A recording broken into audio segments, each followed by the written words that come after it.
నమస్కారం వార్తలకు స్వాగతం. ముందుగా ముఖ్యాంశాలు. కేంద్ర మంత్రి కిషన్ రెడ్డి మీడియా సమావేశం, పలు అంశాలపై వివరణ.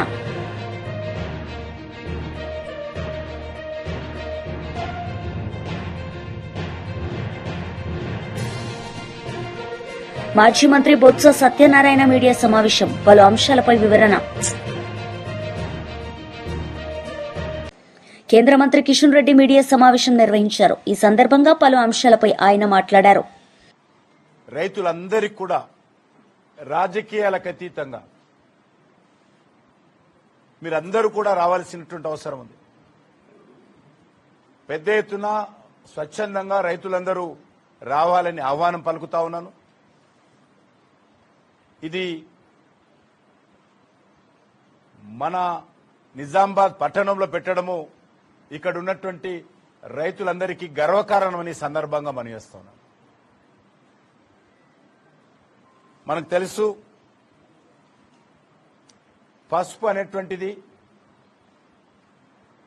మన హిందూ సమాజంలో చాలా పవిత్రమైనటువంటి భావనతో మనందరం చూస్తాం.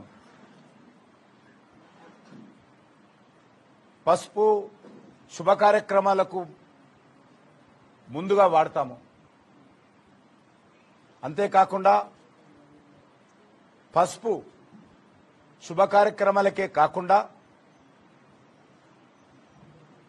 అన్ని రకాల సైంటిఫిక్ మెథడ్లో మన సమాజంలో అనాదిగా ఋషుల కాలం నుంచి వేదాల కాలం నుంచి కూడా మరి ఆరోగ్యానికి సంబంధించినటువంటి అన్ని విషయాలలో మనిషికి సంబంధించినటువంటి మనిషి పుట్టినప్పటి నుంచి ఆఖరి శ్వాస వదిలిన తర్వాత కూడా పసుపు మనిషి జీవితంలో కీలక పాత్ర పోషిస్తుంది. కాబట్టి అటువంటి పసుపు పండించేటువంటి రైతుల జీవితాలలో వెలుగులు నింపాలనేటువంటి ప్రయత్నమే చిన్న ప్రయత్నము. ఇది రైతులందరూ కలిసి ఈ కార్యక్రమాన్ని విజయవంతం చేసుకోవాలి. భవిష్యత్తులో ఈ యొక్క జాతీయ పసుపు బోర్డు ద్వారా రైతులకు మేలు జరిగే విధంగా కార్యాచరణ ప్రణాళిక రూపొందించుకోవాలని చెప్పి నేను జిల్లా రైతులందరూ కూడా కోరుతా ఉన్నాను. రైతులందరూ కూడా పూర్తి సమన్వయంతో మరి అందరూ కూడా కార్యక్రమానికి రావాల్సిందిగా ఆహ్వానిస్తా ఉన్నాను. ఒకసారి కార్యాలయం ప్రారంభమైన తర్వాత భవిష్యత్తు కార్యాచరణ ఏ రకంగా ఉండాలో మనకు మరి కామర్స్ మినిస్టర్ అయినటువంటి పీయూష్ గోయల్ గారు కానీ లేక హోంమంత్రి గారు కానీ రాష్ట్ర ప్రభుత్వం నుంచి వచ్చేటువంటి మరి మంత్రులు కావచ్చు, అధికారులు కావచ్చు, అందరూ కలిసి కూర్చొని చర్చిస్తాము. పసుపు బోర్డు పెట్టేంత వరకే మా యొక్క పార్టీ యొక్క బాధ్యత. ఎందుకంటే ప్రజలకు మేము హామీ ఇచ్చాము.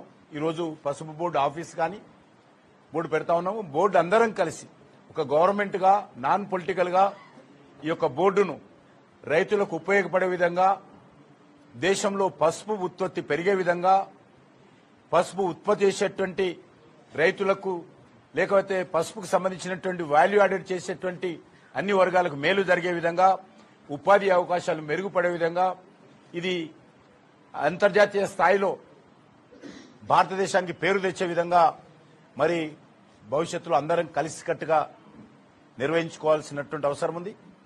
ఇది నరేంద్ర మోడీ. మాజీ మంత్రి బొత్స సత్యనారాయణ మీడియా సమావేశం నిర్వహించారు. ఈ సందర్భంగా పలు అంశాలపై ఆయన మాట్లాడారు. ఇప్పుడు తీసుకోవాల్సిన జాగ్రత్తలు గాని తీసుకోకపోవడమే కాకుండా తిరిగి మళ్ళీ మా నాయకుడి మీద, మా పెద్దల మీద, అందరి మీద కూడా అక్రమ కేసుల్ని బనాయిస్తూ మనం చేస్తున్న చర్యల్ని గవర్నర్ గారి దృష్టికి తీసుకొచ్చాం. ఇది అప్రజాస్వామ్యం. ఇలాంటి చర్యలు ఎప్పుడు కూడా రాజకీయాలు ఎప్పుడు చూడలేదు. ఇటువంటి పరిస్థితులు మంచి కాదు అని చెప్పి వారి దృష్టికి తీసుకొచ్చాం. మీ ప్రభుత్వంలో ఇలాంటి అకృత్యమైన అరాచకమైన కార్యక్రమాలు జరుగుతున్నాయి, ఈ కూటమి ప్రభుత్వం చేస్తుందనే విషయాన్ని చెప్పడం జరిగింది. మనం చూసాం, మన జరిగిన సత్యనపల్లిలో జరిగిన ఇన్సిడెంట్ మనం చూసాం. సాక్షాత్తు ప్రభుత్వం తరఫున శాంతి భద్రతను పర్యవేక్షించే జిల్లా సూపరింటెండెంట్ వచ్చి మొదటి రోజు వచ్చి ఇది జగన్మోహన్ రెడ్డి గారి తాలూకు కాన్వాయ్ల, మాజీ ముఖ్యమంత్రి గారి కాన్వాయ్లను వెహికల్ కాదు, పక్కన ఇంకో వెహికల్ వచ్చి వారిని గుద్దింది, దానివల్ల అది ఇంజ్యూర్ అయింది అని తర్వాత వారిని వచ్చి తీసుకెళ్లి అంబులెన్స్ లో హాస్పిటల్లో ఆ పోలీసులే జాయిన్ చేయడం జరిగింది. ఆ తర్వాత ఎస్పీ కూడా స్టేట్మెంట్ కూడా ఇచ్చాడు. కానీ తదుపరి 2-3 రోజులు పోయిన తర్వాత ఏదైతే ప్రభుత్వం తాలూకు ఒత్తిడితో అక్రమంగా అది కాదు, ఇది జగన్మోహన్ రెడ్డి గారు పయనిస్తున్న కారు నుంచి జరిగింది.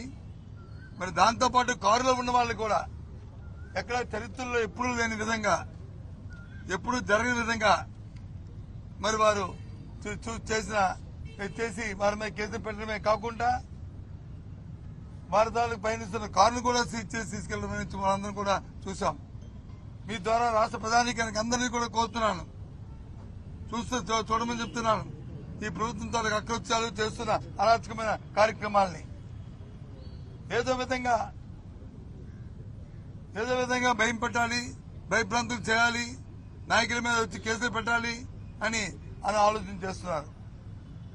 అరచేతితో వచ్చి సూర్యుని అడ్డుకుంటే సూర్యరశ్మి ఆగదు. జగన్మోహన్ రెడ్డి గారు ప్రజాదరణ నాయకుడు, ఆయనకి ఇవ్వాల్సిన సెక్యూరిటీ ఇవ్వాలి. ఆయనకు వస్తున్నప్పుడు ప్రభుత్వం దగ్గర ఇంటెలిజెన్స్ లేదా? ప్రభుత్వం దగ్గర వచ్చి ఆ సమాచారం లేదా? ఇది చేతకాని ప్రభుత్వమా? లేకపోతే సమాచారం తెలుసుకోలేని అంత దత్తమ్మ ప్రభుత్వం ఈ ప్రభుత్వం? ఎందుకు ఆయనకి తగ్గ ఏర్పాట్లు చేయలేదు? అది మీ బాధ్యత కాదా? మీ బాధ్యత లేదా అని అడుగుతున్నాం. తిరిగి పైపెచ్చు మీ మానవత్వం లేదు అంటే ఏ ఒక్కరైనా సరే, ఏ చిన్న ఇన్సిడెంట్ జరిగినా అయ్యో ఏదో జరిగిందని మనం వెళ్తున్నప్పుడు ఆపి చేస్తాం. అలాంటిది అక్కడ వచ్చి 1000 మంది ప్రజలు ఉన్నారు, 100 మంది ప్రజలు ఉన్నారు. నిజంగా మీరు సెక్యూరిటీ ఇచ్చారంటున్నారు, మీరు ప్రొవైడ్ చేస్తామంటున్నారు. మరి ప్రొవైడ్ చేస్తే సెక్యూరిటీ ఇస్తే మనకి ఇచ్చే కాన్వేలో ఉన్న వెహికల్ కానీ, లేకపోతే ఎస్కార్ట్ ఇచ్చిన వెహికల్స్ కానీ, మరి అక్కడ ఉన్న రోప్ పార్టీ కానీ, మరి అందరూ మరి ఆ కార్యక్రమాన్ని చూడాలని అడుగుతున్నాం. మరి చూస్తే మరి ఎనగా ఎస్పీ గారి ముందు చెప్పారని అడుగుతున్నాం. ఏ విధంగా అడుగుతున్నాం? ప్రభుత్వం ఆలోచించాలి, ప్రజలు ఆలోచించాలని కోరుతున్నాం. ఈ ప్రభుత్వం తాలూకా దుర్మార్గమైన ఆలోచనని ఈ ఆలోచన చేస్తున్నాం. ఆ విషయాన్నే ఇవాళ గవర్నర్ గారి దృష్టికి తీసుకొచ్చాం. కాబట్టి ఈ ప్రభుత్వం చేస్తున్న ఇలాంటివి కార్యక్రమాల్ని ఇవాళ ఏదో చేస్తే ఇది ఆగిపోతుందని కాదు. ఇవాళ ప్రభుత్వం డైవర్షన్ పాలిటిక్స్ వెళ్తుంది. చేతకాక 1 సంవత్సరం అయిన తర్వాత ప్రజలకు ఇచ్చిన వాగ్దానం నెరవేర్చలేక ప్రజలతో చిత్రీకరించబడుతున్న తరుణంలో ఇక లేక ఇలాంటి కార్యక్రమాలు చేస్తూ బురద జల్లే కార్యక్రమాలు చేస్తుంది. మాది ప్రతిపక్ష పార్టీ, ప్రజల తరఫున మేము గొంతెత్తి అడగవలసిన బాధ్యత మాకుంది. ఆ ప్రకారమే ఇవాళ ఈ తెలుగుదేశం పార్టీని, కూటమి ప్రభుత్వాన్ని, ముఖ్యంగా చంద్రబాబు నాయుడిని ఏదైతే ప్రజలకు వాగ్దానం ఇచ్చి చేశారో, ఎన్ని ఇలాంటి అక్రమ కేసులు పెట్టినా, ఏం చేసినా అవన్నీ నెరవేర్చే వరకు మెడలుంచైనా సరే ప్రజలకు ఆ కార్యక్రమాలు చేసే కార్యక్రమాన్ని మేము చేస్తాం. అది మా బాధ్యత. ఆ కార్యక్రమాలు చేస్తాం. కాబట్టి రాష్ట్ర ప్రధానికి అందరినీ కోరుతున్నాను, ఈ ప్రభుత్వం తాలూకా కుతంత్రాలు, కుయుక్తులు, వారు చేస్తున్న కార్యక్రమాల్ని దయచేసి ఆలోచన చేయండి. ఇటువంటి నీచమైన ఇటువంటి దుర్మార్గమైన పరిపాలన ఎప్పుడు కూడా ఈ రాష్ట్ర చరిత్రలో స్వతంత్రం చూడలే. ఆలోచన చేయమని పెద్దల్ని, మేధావుల్ని అందరినీ కోరుతున్నాం. మా పార్టీ ప్రతిపక్ష పార్టీగా మా బాధ్యత మేము ఎప్పుడు నిర్వర్తిస్తామనే విషయాన్ని మీ ద్వారా తెలియజేస్తున్నాం. మాజీ మంత్రి శ్రీనివాస్ గౌడ్ మీడియా సమావేశం నిర్వహించారు. ఈ సందర్భంగా పలు అంశాలపై ఆయన మాట్లాడారు. 61 సంవత్సరం తర్వాత ఉద్యోగంలో టెన్షన్కే బీపీ, షుగర్, రకరకాల వ్యాధులు వచ్చింటాయి వాళ్ళకు. మా అంటే బతికేది ఒక 20 ఏళ్ళు రిటైర్ అయిన తర్వాత. రిటైర్డ్ అయిన నాటికి 99% ఉద్యోగులకు ఏదో ఒక జబ్బుతోనే రిటైర్ అయ్యింది తప్ప వితౌట్ ఏ జబ్బు లేకుండా రిటైర్ అయిన ఉద్యోగి మాకు ఇంతవరకు కనపడలే. ఏదో ఒక రకమైన జబ్బు, కొందరికైతే మరీ రకరకాలుగా దీర్ఘకాలిక వ్యాధులతో రిటైర్ అవుతున్నారు. టెన్షన్తో జబ్బులతో రిటైర్మెంట్ అవ్వడం ఒకటైతే అయిన తర్వాత ఆ జబ్బులు చూపించుకోవడానికి డబ్బులు ఆయన పైసలు ఆయన దాచిపెట్టిన పైసలు వస్తే నేను ఆ వైద్యం చూపించుకొని బతుకుతా అని ఒక ఆశతో ఉండేది. కానీ ఇలా రోజుకో గుండె ఆగిపోతూ ఉంది. సోమిరెడ్డి గారు అని చెప్పి ప్రధానోపాధ్యాయుడు, ఇతను 61 సంవత్సరాలు అయిన తర్వాత రిటైర్డ్ అయ్యిండు. రిటైర్డ్ అయిన తర్వాత ఆయన వచ్చిన జబ్బు చూపించుకోవడానికి, డాక్టర్ చూపించుకోవడానికి డబ్బులు లేక ఆగిండు.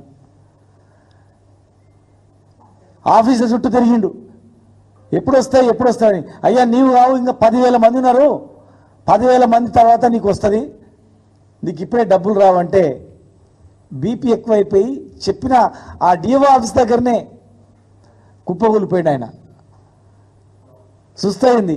నిమ్స్ హాస్పిటల్కి వచ్చిండు, తర్వాత ఇంకో హాస్పిటల్కి వెళ్ళిండు. డబ్బులు కడుతుంటే, అప్పు తెచ్చి డబ్బులు కడుతుంటే మళ్ళీ ఈ అప్పుని ఎట్లా తీర్చాలి, ఏ పైసలు వస్తాయో రావు అని చెప్పి టెన్షన్స్తో, అందరి ముందర టెన్షన్స్తో గుండాయి చచ్చిపోయిండు ఆయన. ఇలా రోజుకొకరు చనిపోతున్నారు 10,000 మందిలో. దీనికి బాధ్యులు ఎవరు? ఇవన్నీ కూడా ఏ పైసలు కూడా గవర్నమెంట్ ఇచ్చేటివి కావు, వాళ్ళ పైసలే. వాళ్ళ డబ్బులు వాళ్ళు ఇవ్వడానికి, వాళ్ళ పైసలు వాళ్ళకు వాపసు ఇవ్వడానికి ఒక 4-5 వేల కోట్లు అయితే అయిపోతాయి మొత్తం టోటల్గా. వాళ్ళ డబ్బులు వాళ్ళకి ఇవ్వడానికి ఇవ్వకుండా రిటైర్డ్ అయిన 10,000 మందిని చంపుతా ఉన్నారు. ఏ ఉద్యోగి ఇట్లా గుండా చచ్చిపోయినా అది ప్రభుత్వ హత్యగానే మేము భావిస్తాం, గుర్తుపెట్టుకోండి. హాస్పిటళ్ళల్లో వైద్యానికి డబ్బులు కావాలి, హెల్త్ కార్డ్స్ అన్నీ అది అట్లే డబ్బులు కావాలి. ఇవాళ రేపు పైసల గురించి కన్న తల్లిదండ్రులే, కన్న పిల్లలే ఎంత వేధిస్తున్నారో పేపర్లు చూస్తున్నాం, ఏ రకంగా సంఘటనలు జరుగుతున్నాయో. ఆయన బతుకుతాం అంటే బతకలేని. మాజీ మంత్రి గుడివాడ అమర్నాథ్ మీడియా సమావేశం నిర్వహించారు. ఈ సందర్భంగా పలు అంశాలపై ఆయన మాట్లాడారు. ఏదైతే సహజంగా తెలుగుదేశం పార్టీకి, వారి మిత్రపక్షాలకి అధికారంలోకి వచ్చిన తర్వాత అసలు మేనిఫెస్టో అనేటువంటిది మనం అసలు ప్రకటించామా, అసలు మేనిఫెస్టో అనేటువంటిది ఉందా లేదా అనేటువంటిది సహజంగా చంద్రబాబు నాయుడు గారు మర్చిపోతుంటారు. గతంలో కూడా మీకు తెలుసు, 2014-19 మధ్యలో 2014 ఎన్నికలకు ముందు వారు ఎన్నికల్లో ఇచ్చినటువంటి మేనిఫెస్టోని వారి వెబ్సైట్ నుంచి డిలీట్ చేశారు. ఏదైతే వారి పార్టీ వెబ్సైట్స్లోంచి కానీ లేకపోతే మిగిలినటువంటి వాళ్ళ లింకుల్లో కానీ అన్నింటిలో కూడా డిలీట్ చేసేయడం, ప్రజలు మర్చిపోతారని చెప్పి వారు అనుకోవడం, ఇది సహజంగా వారికి ఉన్నటువంటి సహజ సిద్ధమైనటువంటి ఆలోచనలు. అందుకనే దాన్ని రీకాలింగ్ చంద్రబాబు నాయుడుస్ మేనిఫెస్టో అని చెప్పి, చంద్రబాబు నాయుడు గారి మేనిఫెస్టోను గుర్తు చేస్తూ అనేటువంటి స్లోగన్తో ఒక క్యూఆర్ కోడ్ని కూడా ప్రజల్లోకి తీసుకొని వెళ్ళి ఈ క్యూఆర్ కోడ్ ద్వారా స్కాన్ చేసి, ఎందుకంటే టెక్నాలజీ అని చెప్పి మాట్లాడేటువంటి చంద్రబాబు నాయుడు గారు, మరి మేము కూడా అదే టెక్నాలజీని యూజ్ చేసి ఈ క్యూఆర్ కోడ్ని స్కాన్ చేస్తే వారు 2019లో 2024 ఎన్నికల ముందు ఇచ్చినటువంటి మేనిఫెస్టోని ప్రజలందరూ కూడా డౌన్లోడ్ చేసుకోవచ్చు. తద్వారా వారు ఏ హామీలు ఇచ్చారు, ఏమి అమలు చేశారు ఈ సంవత్సర కాలంలో అనేటువంటిది కూడా మరొకసారి గుర్తు చేసేటువంటి దానికి ఈ కార్యక్రమాన్ని రూపొందించడం జరిగింది. అయితే చంద్రబాబు నాయుడు గారు నిన్నగాక మొన్న కొన్ని సందర్భాల్లో మాట్లాడుతూ అసలు పూర్తిగా మేనిఫెస్టో అంతా అమలైపోయినట్టే, ఆ సూపర్ 6 గురించి మాట్లాడడానికి వీల్లేదు, సూపర్ 6 అనేటువంటిది అమలు చేసేసాం, దాని గురించి ఎవరన్నా మాట్లాడితే వారి నాలిక మందం అనేటువంటిది వారి ప్రసంగాల్లో, వారి పత్రికా సమావేశాల్లో ఎక్కడికక్కడ మాట్లాడడం అనేటువంటిది కూడా చూసాం. సో ఈ మేనిఫెస్టోలో ముఖ్యంగా ఇది వారి మేనిఫెస్టో. ప్రజాగలం పేరిట ఆ రోజు చంద్రబాబు నాయుడు గారు, పవన్ కళ్యాణ్ గారు ఇద్దరు కలిసి విడుదల చేసినటువంటి మేనిఫెస్టో. పక్కన పాపం బీజేపీ వాళ్ళు కూడా వచ్చి చెయ్యమంటే పాపం వాళ్ళు వేయలేదు, మీ అందరికి గుర్తుందో లేదో. కానీ ఇప్పుడు వారు బాధ్యత తీసుకోవాలి. వారి ప్రభుత్వంలో వీరున్నారు, వీరి ప్రభుత్వంలో వారున్నారు. ఇది పూర్తిగా ఉమ్మడి వారి కూటమి నాయకులు ఎవరైతే ఉన్నారో, పార్టీలు ఏవైతే ఉన్నారో వారందరూ కూడా బాధ్యత తీసుకోవాలి. ఈ మేనిఫెస్టోని ప్రజల్లో తీసుకెళ్లేటువంటి కార్యక్రమం చేయబోతా ఉన్నాం. ఈ మేనిఫెస్టోతో పాటు వారు ఇచ్చినటువంటి భవిష్యత్తు గ్యారంటీ, ఇది బాబు గ్యారంటీ అని చెప్పి ఒక స్లోగన్ ఏదైతే వారు తీసుకున్నారో అందులో చంద్రబాబు నాయుడు గారి సంతకంతో ఉన్నటువంటిది. బీఆర్ఎస్ లీడర్ మీడియా సమావేశం నిర్వహించారు. ఈ సందర్భంగా పలు అంశాలపై ఆయన మాట్లాడారు. నోటికొచ్చినట్టు ఇలా మీరు మాట్లాడుతూ ఉన్నారు, ప్రజలు గమనిస్తూ ఉన్నారు. మేము రేవంత్ రెడ్డి గారికి, ఈ అబద్ధాల ప్రచార కమిటీ సభ్యులకు, అబద్ధాల కమిటీ సభ్యులు ఏపీసీ అంటే అబద్ధాల ప్రచార కమిటీ, పిసిసి అంటే ప్రదేశ్ కాంగ్రెస్ కమిటీ. నేను రాహుల్ గాంధీ గారికి విజ్ఞప్తి చేస్తా ఉన్నా, ఈ అబద్ధాల కమిటీని రద్దు చేయండి, ఈ తెలంగాణ బాగుపడుతుంది. అబద్ధాల ప్రచార కమిటీని రద్దు చేయండి. ఎందుకంటే ఇక్కడ ముఖ్యమంత్రి గారికి, మనమేమో ఢిల్లీలో హైకమాండ్ అనుకుంటున్నాం, ముఖ్యమంత్రి గారికి 2 హైకమాండ్లు ఉన్నాయి. ఒకటేమో దేశ రాజధాని ఢిల్లీలో ఉన్నాడు రాహుల్ గాంధీ, ఇంకోటేమో ఏపీ రాజధాని అమరావతిలో బాబు ఉన్నాడు. ఇప్పుడు ఇద్దరు ఉన్నారు ఆయనకు హైకమాండ్లు. ఇలా మేడిగడ్డని ఎండబెట్టి, పొలాలన్నీ పండబెట్టి, ఇలా గోదావరి నీళ్ళన్నీ బనకచెర్ల తీసుకుపోతా ఉంటే, ఈ ప్రాంతంలో పుట్టినటువంటి బిడ్డ అయితే ఏం మాట్లాడాలి? బనకచెర్లకు నీళ్ళు ఎట్లా తీసుకుపోతావా చంద్రబాబు, నీ సంగతి ఏందని మాట్లాడాలి. నీకేం అవసరం? నా తెలంగాణ ఎడారిగా మారుతుంది, ఈ మిగిలి జాలాన్ని గోదావరిలో నీళ్ళన్నీ నువ్వెత్తుకోపోతే ఆ పైన ఉన్నటువంటి నా తెలంగాణ, సగం తెలంగాణ ఇక్కడ ఉన్నది కదా, నా రైతన్నలు ఏం కావాలా? నిన్ను ఎన్నుకున్నది, నిన్ను ముఖ్యమంత్రిగా చేసింది, మీకు అధికారం ఇచ్చింది. సమైక్య రాష్ట్రంలో 65 సంవత్సరాలలో ఏదైతే దమనకాండ, ఏదైతే అన్యాయం జరిగిందో అదే అన్యాయానికి మీరు ఒడిగడతా ఉన్నారు. మీకు చిత్తశుద్ధి ఉంటే, మొన్న అందాల పోటీలో మీటింగ్ జరిగినప్పుడు బాలకృష్ణ జై తెలంగాణ అన్నాడు. ఎంత దుర్మార్గం అంటే, బాలకృష్ణ జై తెలంగాణ అన్నాడు, అల్లు అర్జున్ జై తెలంగాణ అన్నాడు. ఈ రాష్ట్ర ముఖ్యమంత్రి 18 నెలల్లో ఒక్కరోజు జై తెలంగాణలో. తెలంగాణ ద్రోహులు మీరా మేమా? అమరవీరుల స్తూపము అసెంబ్లీ పక్కనే ఉంటుంది, మేము కట్టించింది అయితే మీకు నచ్చలే. అంటే మీకు మంచిగా ఏమో నచ్చుతాయి, పెద్ద పెద్ద బిల్డింగులు ఉంటే మీకు నచ్చుతాయి, మీకు అవసరం ఉన్నాయి నచ్చుతాయి. సెక్రటరియట్ పెట్టి కట్టించినాం, అది మేమే కట్టించినాం కదా, ఎందుకు కూర్చోవాలి? పక్కనే ఉండే కమాండ్ కంట్రోల్ కట్టించినాం, మేమే కట్టించినాం కదా, మీరు ఎందుకు కూర్చోవాలి? చిత్తశుద్ధి ఉంటే 33 జిల్లాల్లో కలెక్టరేట్లు కట్టించినాం, 30 కలెక్టరేట్లు కట్టించినాం, ఎందుకు కూర్చోవాలి? మీ కేసీఆర్ కట్టించింది, మీరు కేసీఆర్ కట్టిన ప్రాజెక్టులు, బిల్డింగులు నచ్చాయి కదా. కాళేశ్వరాన్ని ఎట్లయితే ఎండబెట్టి తెలంగాణ కేసీఆర్ గారిని బూచిగా చూపించి బద్నాం చేయాలని మీరు కుట్ర చేస్తూ ఉన్నారో, మరి ఇవన్నీ మేమే కట్టించినాం కదా, మీరెందుకు కూర్చుంటున్నా? ఇంత జరుగుతూ ఉంటే ఒక్కరోజు అసెంబ్లీ పక్కనే ఉంటుంది అమరవీరుల స్తూపం, ఒక్కరోజు 4 పువ్వులు వేయలే, అమరవీరులకు నివాళులు అర్పించలే, మీరే ముఖ్యమంత్రి. పోలిట్ బ్యూరో సభ్యులు వర్ల రామయ్య మీడియా సమావేశం నిర్వహించారు. ఈ సందర్భంగా పలు అంశాలపై ఆయన మాట్లాడారు. ఎన్ని మాటలు మాట్లాడుతున్నారు, ఎన్ని చెబుతున్నారు. చంద్రబాబు గారే తీసుకొచ్చి సెంగయ్యని టైర్ కింద వేశారంటాడు ఒకడు. ఈ సెంగయ్యని టైర్ కింద పడేయటం టీడీపీ వాళ్ళు చేసిన యాక్షన్ అంటారు.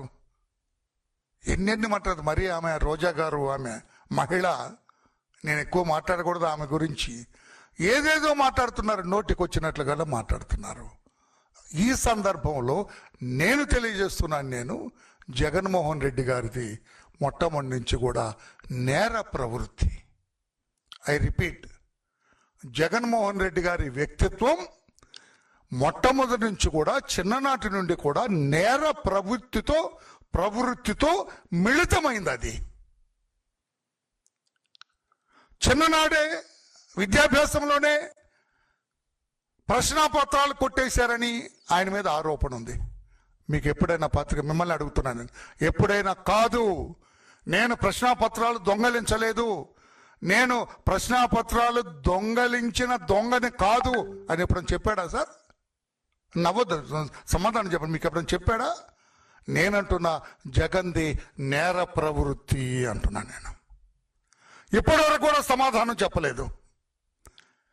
నేను 10th ఫస్ట్, ఇంటర్లో ఫస్ట్, డిగ్రీలో ఫస్ట్ అంటారు. ఆ ఫస్ట్ పక్కన పెడితే ఏ కాలేజీలో చదివావయ్యా నువ్వు?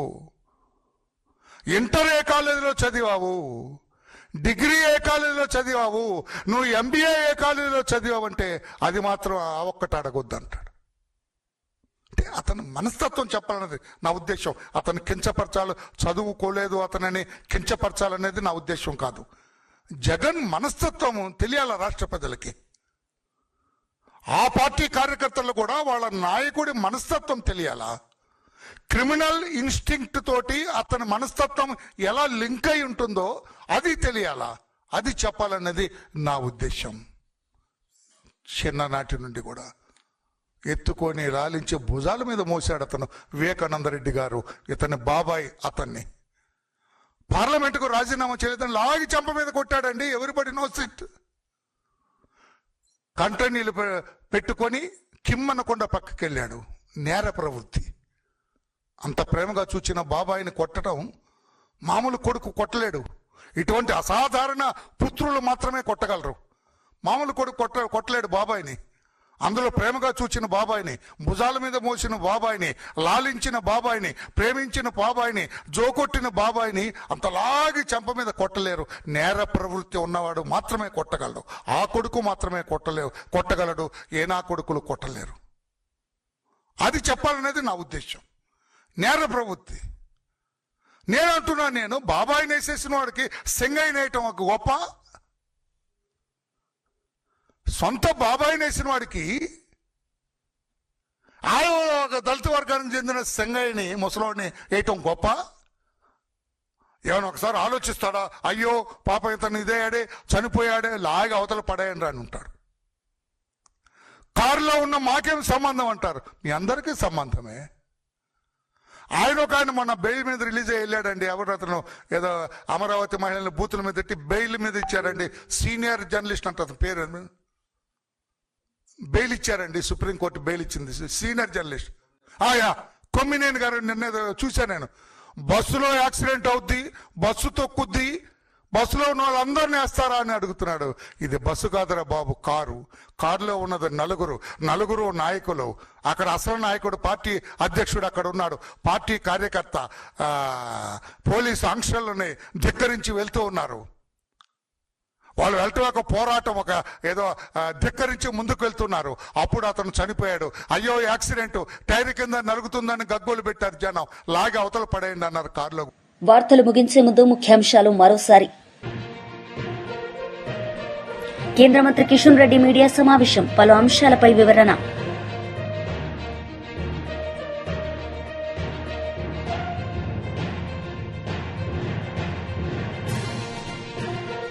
మాజీ మంత్రి బొత్స సత్యనారాయణ మీడియా సమావేశం, పలు అంశాలపై వివరణ. ఈ వార్తలు ఇంతటితో సమాప్తం. తిరిగి ప్రసారమయ్యే వార్తల్లో మళ్లీ కలుద్దాం. అంతవరకు సెలవు. నమస్తే.